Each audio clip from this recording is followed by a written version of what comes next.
Oscar, a little earlier today you spoke about the science of messaging, and I found that fascinating. Could you talk a little bit about that? Yeah, at Wells Fargo, we've developed a passion within our corporate communications function to try to base our storytelling and the messaging behind it on some sort of consumer insight.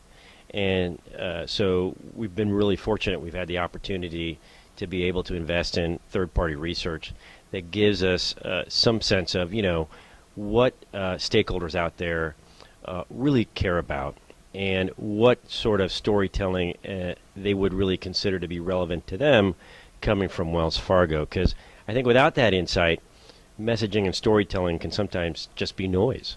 You could be throwing a lot of content against a wall, so to speak, but it may not necessarily be sticking or influencing the stakeholder you're trying to reach. Yeah. So you get that research, so you use an outside firm and you track it regularly. How do you then take that research and then, kind of in effect transfer it to the team and shape the stories that you develop? Well, one, you refer back to it with some regularity.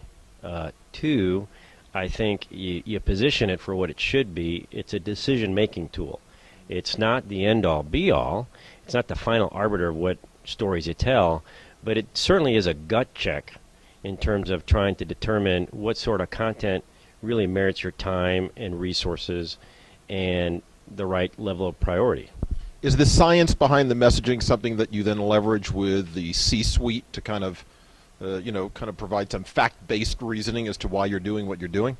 Absolutely. Again, I like to consider, I think I have an obligation as a leader of a communications team to demonstrate to the enterprise how we're using those resources as efficiently and effectively as possible towards business objectives. And, research can play a role in forming the rationale behind how our team goes about doing that.